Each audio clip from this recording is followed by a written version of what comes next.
Hi, I am Diana Maricruz Pérez-Santos, and today I will show you the poster Development on Modified Starch Film Reinforced with Rabbit Hair and Feeder Rachis Keratin. And the team members are Francisco Carbajal, Kassandra Carrillo, Juana Fernanda Juarez, Blanca Marisol Dominguez, Antonio de Jesús López, and I and the professor are Ana Laura Martínez, Professor Gonzalo Velázquez de la Cruz, and Professor Carlos Velasco-Santos. We are from Tecnológico Nacional de México, Campus Querétaro, and Professor Gonzalo is from Cicata, Querétaro. Hi, I'm Fer, and the aim of this project is to use the agricultural industry waste to develop a composite material made of tapioca starch reinforced with keratin that we obtain from this waste, such as chicken feather and rabbit hair. And why we do this? Well, because the starch has poor mechanical properties, so we reinforce with ground feather to create a plastic film that improves these properties. I'm Francisco, and for the methodology that we're following, we start with a mercerization process that is based into immerse the keratin into a 1% caustic soda solution to generate an oxide surface to improve the addition with the keratin and the starch matrix. And for the film fabrication, we start with 4 grams of tapioca starch, add 100 millimeters of distilled water, and heat it constant and stirring until reach 65 degrees. Then we add 1 millimeter of glycerol and the keratin in the concentration of 4 and 6%. Then we pour the mixture into a mold and let it dry at 40 degrees during 24 hours. And then we demold the reinforced bioplastic film. The materials obtained were characterized using the following techniques: infrared spectroscopy, ultraviolet visible spectroscopy, colorimetry, tensile strength, and others that are not commonly used, such as adsorption isotherms, where the samples were placed in environments of different humidity levels at 30 degrees, and other like biodegradability analysis, where the samples were buried and moistened for 2 weeks, and we are removing one sample every 2 days and compare their state of degradation. Hi, I will show you the results.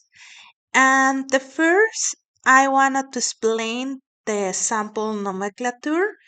And we use letter C for rabbit hair. In Spanish is conejo. And we use letter R to Rachis.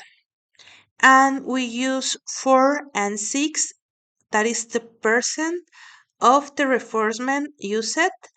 And we use 0 for no modification of the reinforcement, and 1 for those samples that we use with modified reinforcement.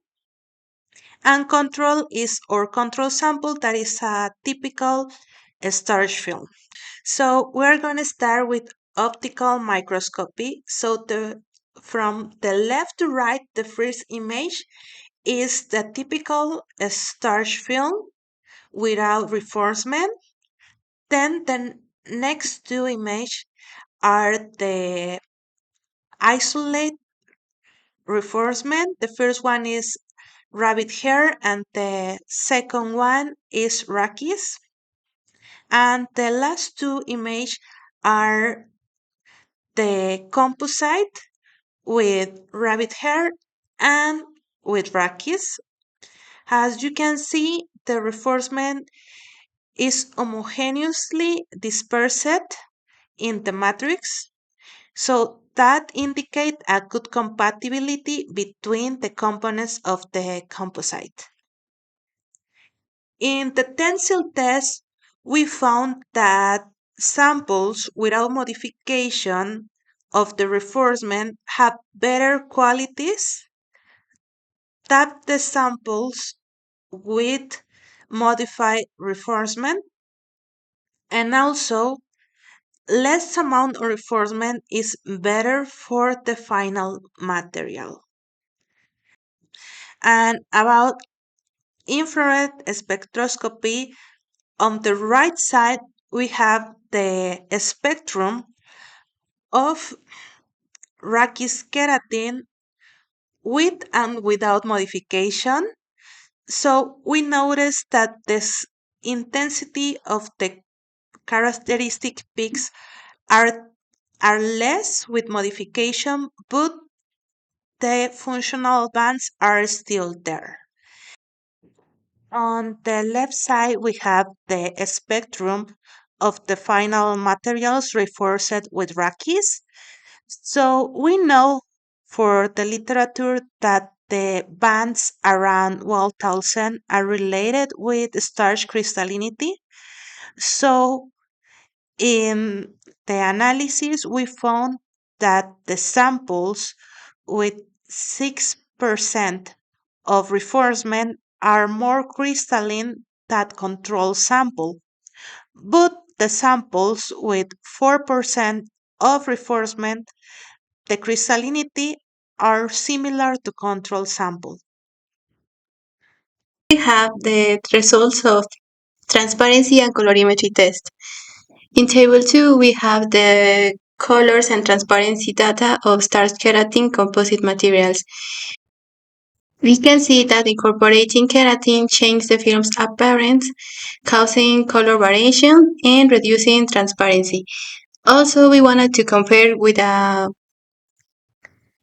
commercial plastic like polypropylene. After that, we have absorption isotherms.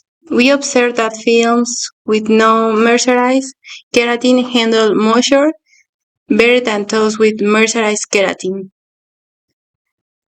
Biodegradability test. Finally, in figure 8, we track how these films break down in soil over time. We identify 5 stages of degradation.